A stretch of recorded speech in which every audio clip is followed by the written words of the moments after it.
How's it going, you guys? Welcome to your morning cup.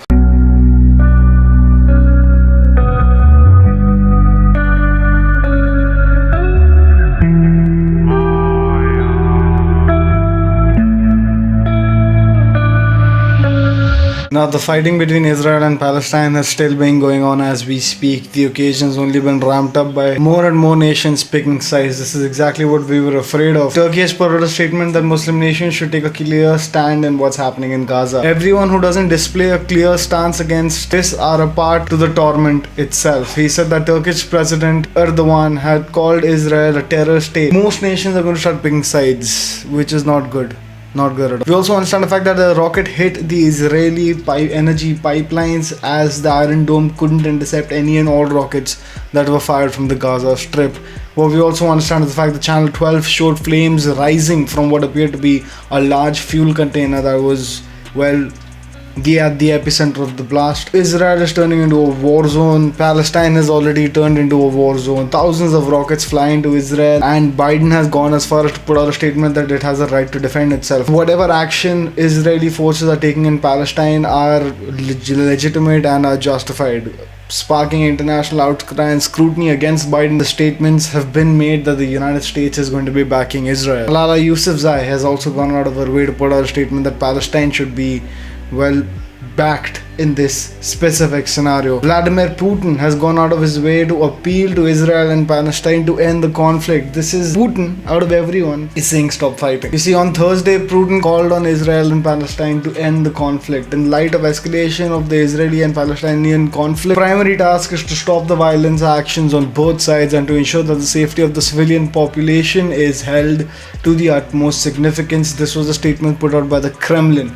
More than 85 people have lost their lives amidst the start of this entire ordeal, and it's not looking good by any specs of the imagination. Google has been officially fined $123 million for favoring its Google Maps software over the Juice Pass app. Now, Google has been fined 102 million euros, that converts to $123 million by Italy's antitrust authority for abusing, the marketplace. Essentially, Google has always pushed its own apps, its own agendas. That has always been the epicenter of what Google has done, and it has taken a long time for Google to curate the reputation that it currently garners.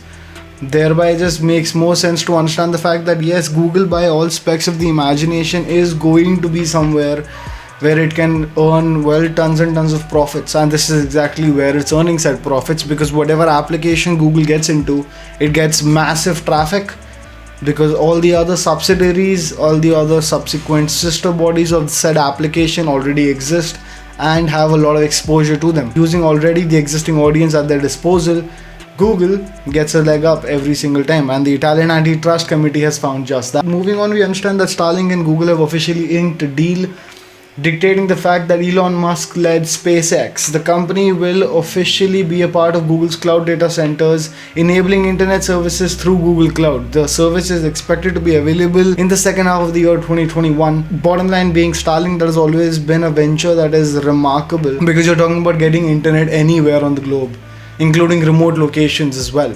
And if Google hops on board, nevertheless, what we understand is that even though there is a monopoly in place, Google will make life a whole lot easier for SpaceX and their venture into making sure that Starlink is a success. Moving on, we understand that Nirav Modi has officially been asked to put forth a show cause notice as to why his property shouldn't be seized. If you don't know who Nirav Modi is, he was one of these big shot designers. He designed jewelry that apparently Bollywood and Hollywood fell in love with. He had stores all over the spectrum and was on the epicenter of a 14,000 crore Punjab National Bank scam in India. He's a fugitive of the law.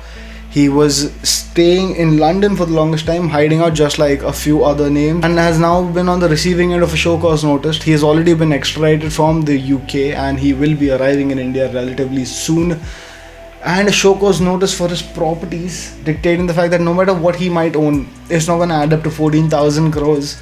But his wife, his brother-in-law, and him are all under the radar of trying to recover as much as they possibly can. In this case, they're just trying to make a statement out of him at this point in time, but then again, he deserves it.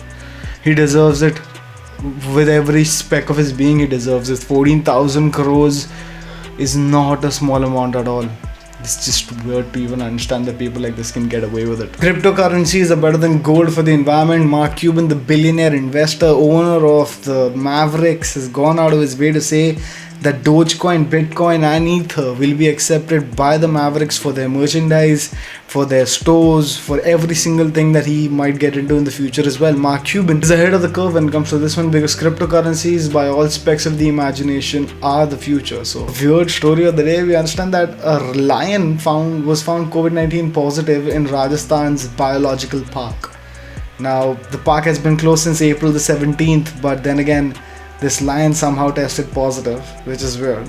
He is still following a normal diet, remained asymptomatic, and has been given medicine to boost his immunity. Well, if it's jumping species and lions are getting affected at the same time as human beings, nobody is. I believe in the middle that throughout this whole thing of dogs being at risk, because if dogs get it, then it's very dreadful for them and all that. Got dog owners and cat owners and pet owners in general super freaked out, but then again, it's not gotten that bad yet. It's not gotten to that accord yet that you have to worry about your pets succumbing to COVID.